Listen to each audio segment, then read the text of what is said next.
All right, we'll call the Board of Zoning Appeals meeting to order at 5:01. Can I get a roll call? Mr. Golis, Here. Mr. Fugitich, Here. Mr. Andrus, Here. Mr. Reed, Here. Chairman Rowe.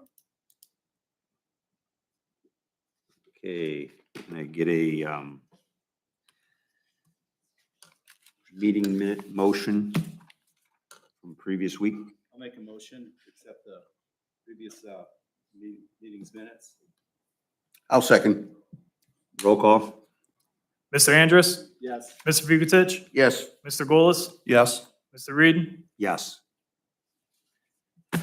Okay, this is a normally a board of 5 members. You have 4.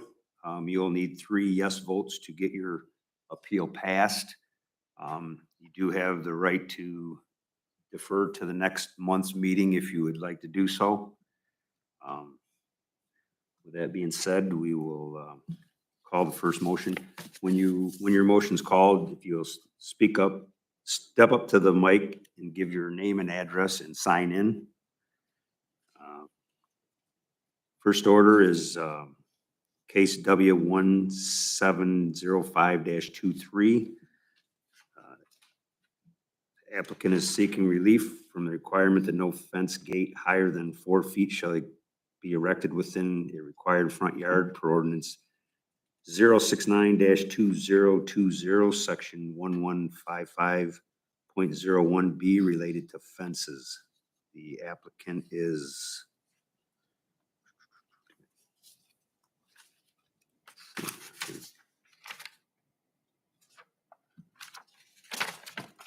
Victoria Fellhauer.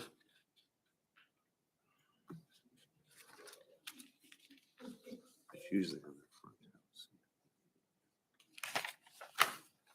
the front. I'm sorry you get the ugly one. John Fellhauer.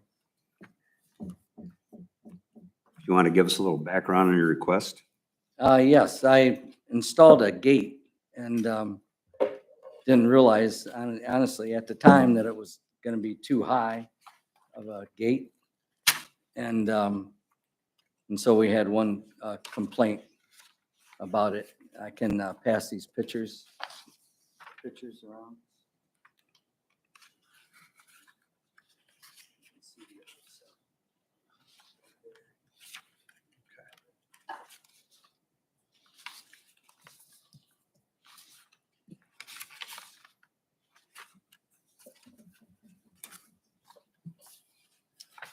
So it's about 7.5 feet, just over the driveway. The fence that I'm gonna fence it in with is only 3 feet around the house.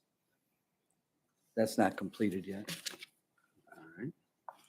Is the actual fence 7 foot, not counting how high it is above the drive? Is the fence panel itself 7 foot? If it was, it's lower than that. If it was, But the panel Right on itself the is ground. 7 foot. Yeah. And it's off the ground a foot or whatever. Any questions from the board? Yeah, what was the purpose for putting the gate in? actually, a little bit of security, mainly because we travel a lot. My job takes me all over, and now that we're both of us are older, I always take my wife with me. And the history of that gate company is when I was 20 years old, I wired their factory up and always said I wanted one of their gates. And so when I called him, he said, "You want it for your house?" I go, "Yeah, I want it for our house." But so when we designed it, I guess I was thinking of the length of the drive because it's 40 feet across and not the height, honestly. How high is that control unit to the north side of that fence? Pardon? How high is that control unit? Control? The control unit. Oh, the for it? control unit? Motor Oh, box. that's only like, it comes up to here to me like 4.5 feet or yeah, 4.5 5 feet? feet, about like that. Okay, anybody else here to speak for or against the matter?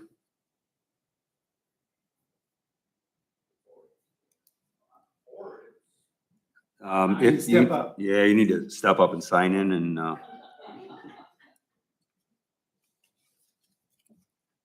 John's neighbor, Dave Wolfsmer. I live right next door to John. I'm not that picture. That, everything that, since John and Vicky moved over there, everything they've done there has done nothing but increase the value of the property, their property and all around them. It's been just an amazing job that they've done. And this, the gate they have right there doesn't cause any obstruction, doesn't obscure the view or anything. It's just, it fits in with his game plan for the house. And it looks nice. great. Can you sign in just for record? Sure. So we know. Appreciate it. Thank you. So I take it, were it not for this middle bump going up, that this would be fully acceptable.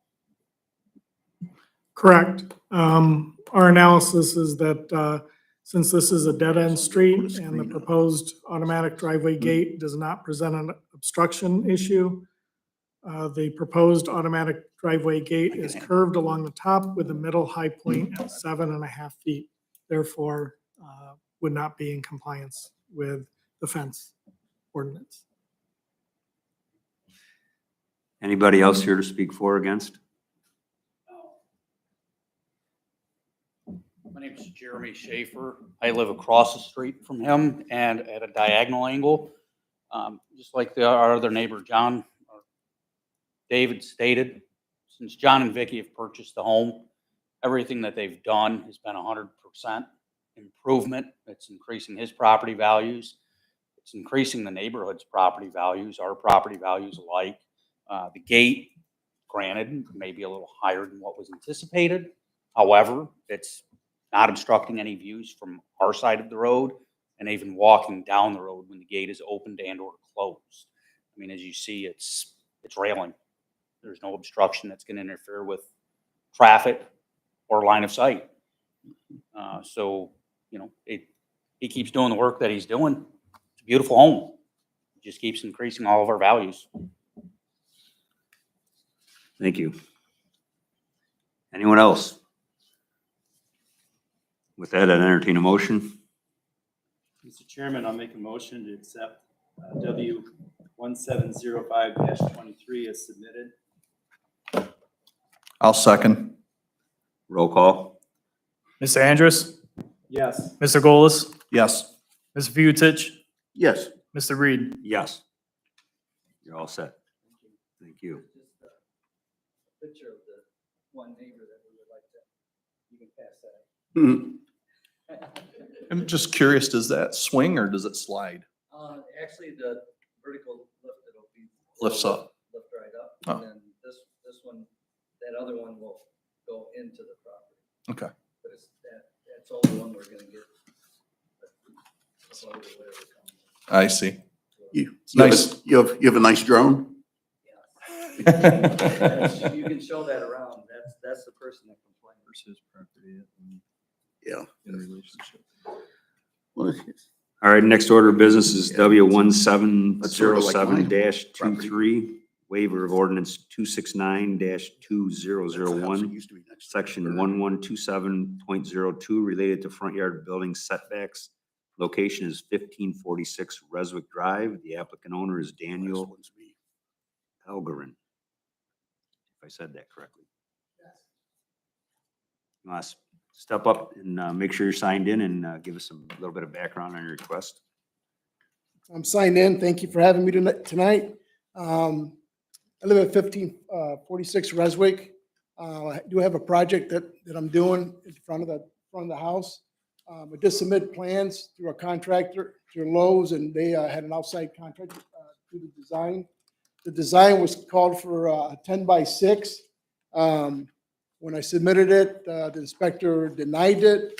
One of the issues was that there was a zoning code that it wasn't 25 foot from the road to the house.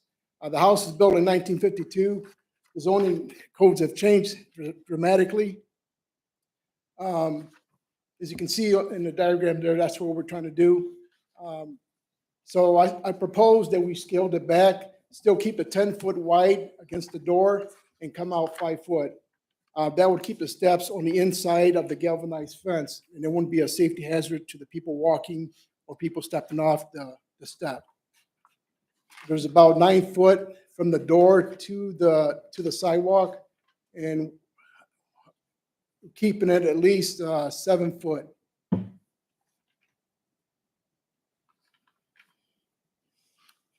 Any questions from the board? Um, Oh, I'm sorry, go I'm ahead. sorry. I thought you were done. Do you have a picture here of what we're trying to do? Yep. Same one. Oh, you have it? Yeah, it's in our package. All right. The concrete porch, which is there now, been there a long time. I've patched it throughout the years. I've been there 28 years. In our budget, just costs too much for concrete today. So this is the only way we can go to make it feasible for us. I'm trying to bring appeal to the house and getting ready to retire. So I want to finish up what I want to do so I can enjoy life. Other than that, that's all I got. All right, any questions from the board? As the revised layout then puts the steps on his property, it's not going into the right of way, is that correct? His revised layout would reduce the size from what he originally was planning. So it would all fit within the 9 foot space from the edge of sidewalk to the house. Okay. And there's no objection from building and zoning or the public service department, considering this was a pre-existing condition. Thank you. And it doesn't extend past the fence or the nosing of the city sidewalk. I do have 2 extra pictures here that I can submit. It shows the galvanized fence. Existing one. Mhm. All right. Anyone here to speak for or against the proposal? With that, I'd entertain a motion. I'll make a motion to accept waiver 1707-23. Roll call. Oh, wait a minute. I need a second. I'll second. Sorry. Have a roll call. Mr. Vukitic, Yes. Mr. Golis, Yes. Mr. Andrus, Yes. Mr. Reed. Yes. You're all set. Thank you. Thank you.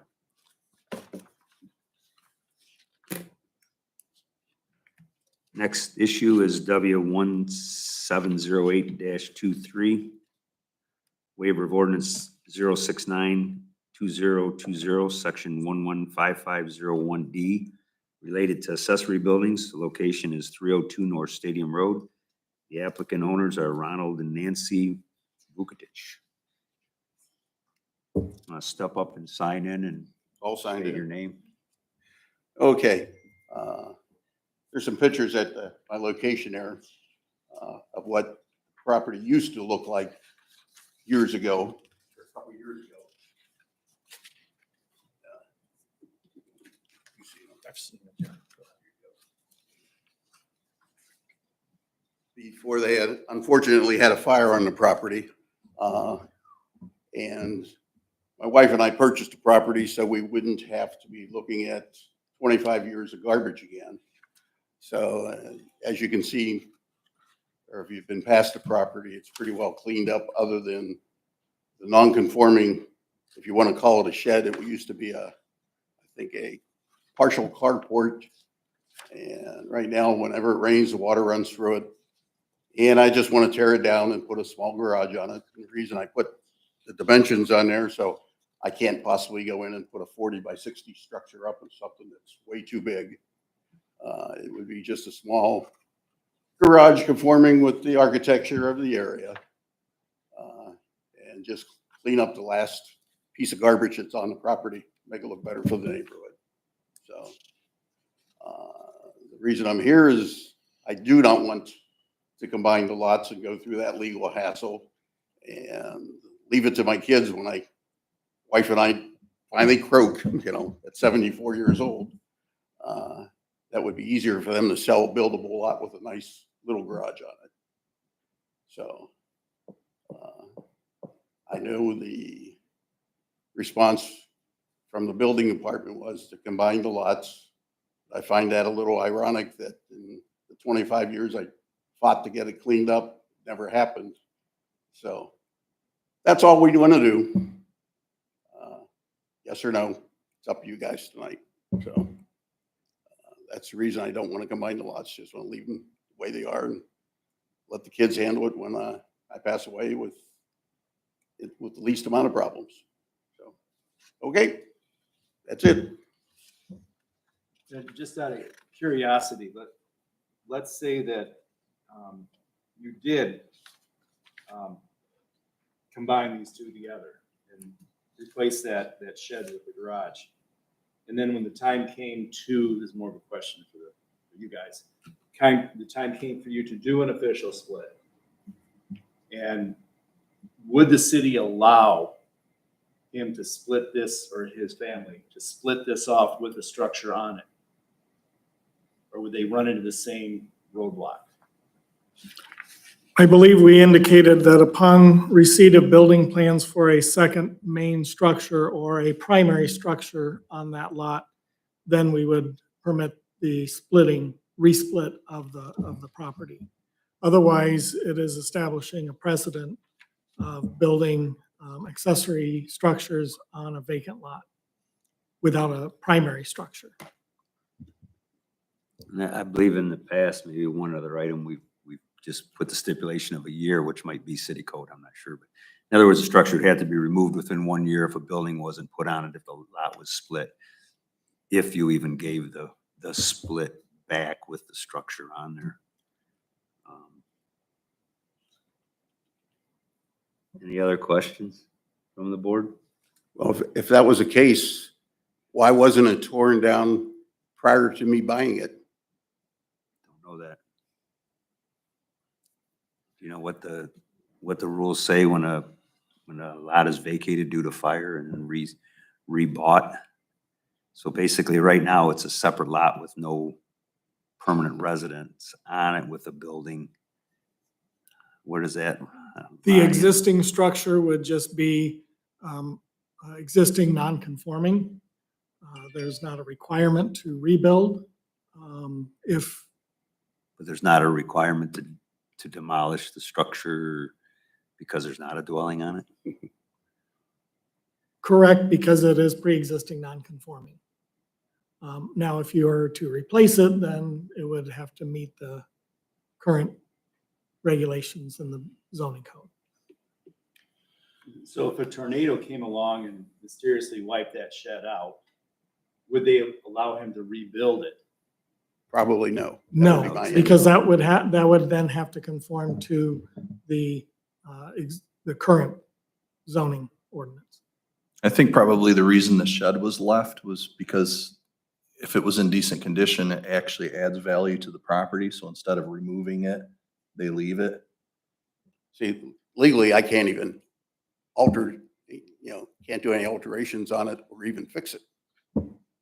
Well, I think you can maintain it because it's an existing nonconformity, but you Mhm. can't expand it or alter it. Right.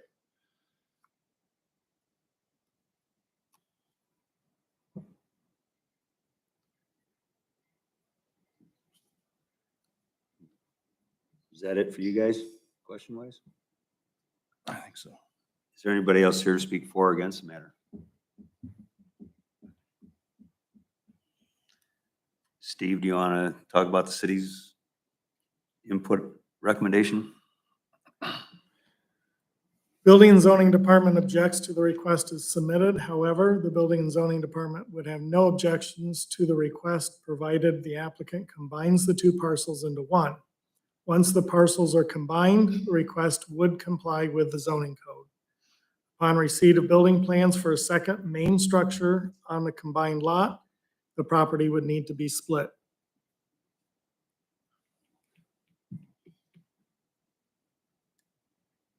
Now, Okay. just out of my own curiosity, if he combined these together and decided, or he or his family decided to put this on the market, would he be able to sell it and then convey the interest in this property to somebody else without these other people who are gonna buy it having a building permit or plans or so on? And if so, is there a time constraint that if somebody were to come along and buy this as a, in other words, you understand my thought process here? In other words, I think the combining of the lots is a relatively simple process. Then the redividing later with the structure on it. Is it a cut and dry thing that can be given, but it has a time restraint on a residence being put on there? Basically, the same thing he has going. He purchased property, it had an outbuilding on it.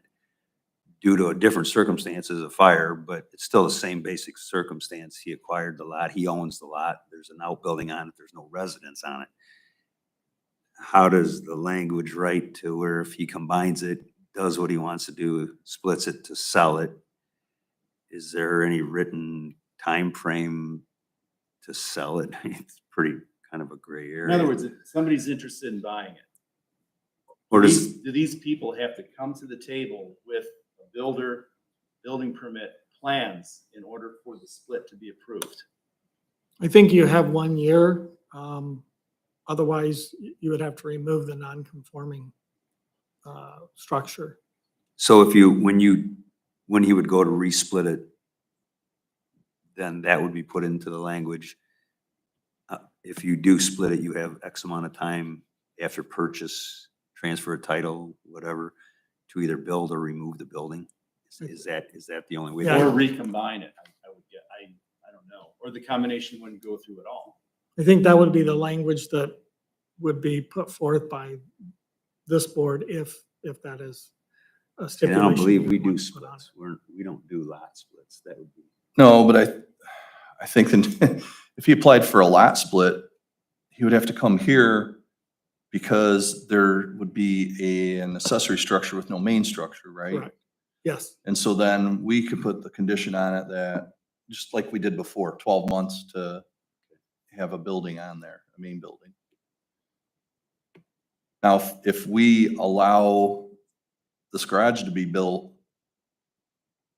without it being split, or I mean, without it being combined, it's split, they could potentially sell that and no one would ever know. We wouldn't know. Right. Because they don't have to go to the building department to sell it if it's an individual lot.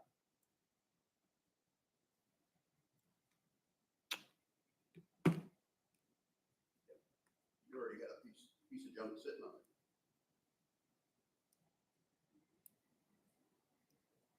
Yeah. There's a lot of people that would like to have a lot without a house with an outbuilding on it. Yes. That's where the problem lies. I was one of them myself years ago and So was I. reneged from doing it because of that reason. And I understand why it's a zoning code, because we don't want cottages on little lots that aren't gonna be manned and someone uses it as a come hang out barbecue and then leave again, kind of a concept, I think. So that's, Well, when it comes to the idea of splitting, if you were to combine it, build the garage, and some years down the road, he or his heirs, signs, decide that they want to split it, it would be to the city's best interest to split this parcel off because you have another taxable parcel, not just a wide piece of grass. The only added expense that they would have, besides the slight complication of having a year or whatever stipulation is put on, is going to be the cost to have it surveyed and split, right? That's kind of my expertise. And if somebody were to approach me today, say, what would you charge to split this? It's already existing platted lot, right? It's lot whatever in Momini's something. Yeah, probably. sorry, but Wait a minute. Once it's combined, then you have minimum side yard restrictions, so I wouldn't know how far his house presently is off of that sideline. What's the minimum side yard setback? Well, it's 20 feet on the side. It's an R2, so there's 27 feet, 28 feet there now. R2 would Unless we put a be big 5 and addition 8, on, that would Five still be- and 8. So one side has to be 8, the other can be 5. This is R1, not R2. I thought, I don't have the, I didn't bring it with me. It's R1, It is R, R1.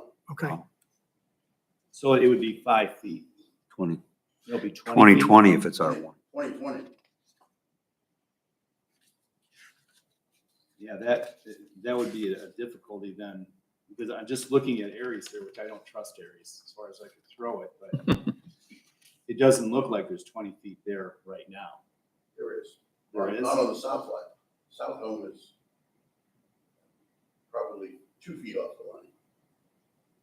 No, but I mean, if we have a new property line between, being the lot line, is there 5 feet? I'm looking at the figure there on the board, on the overhead. On the south side where the red line goes through the top of the roof of the house? Yes, No. That's a non-conforming piece of property there. Both of those are. That's a house on a 57-foot lot, so. My I lot's see that. 114 across. that would be, My non- house is far enough away. My house north of that, which is the top part of the picture, is like 28 to almost 30 feet away from that property line. north is up there, right? So That's his house, so he's 20. I think what Dave's Oh, I getting thought at it was is, down could he even do a Oh, split he lives after? up here. All right, you live the other side. I was Yeah, looking at the house to the Yeah, south yeah. there. All right, I live on the top of the picture. okay. I say the bottom of the picture, we'd have a problem. Yeah. Does that lot, the way it exists today, meet minimum frontage and size requirements for R1? 114 by 135. The existing lot Yes. is 114, By 135. that would meet. So that 70, wouldn't be an 70 issue. feet is the minimum.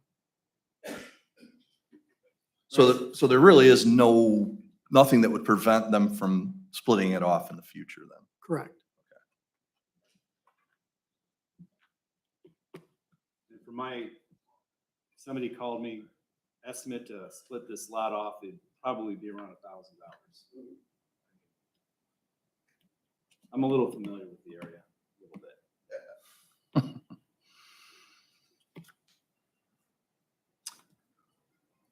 All right, any other further questions? With that, I'd entertain a motion.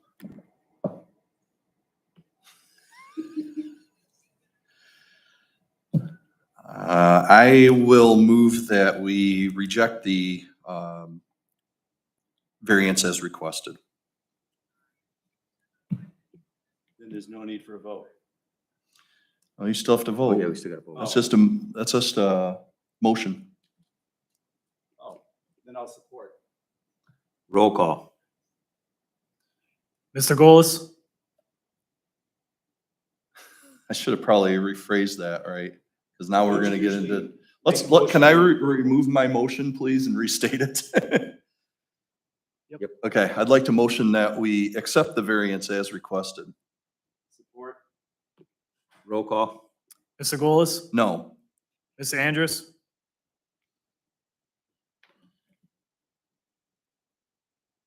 Yes. Mr. Reed, No.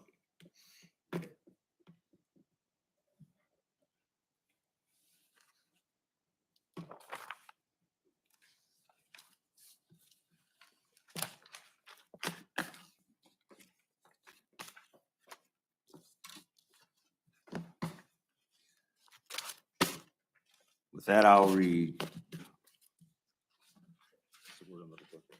You did adjourn the meeting. Well, we're adjourned at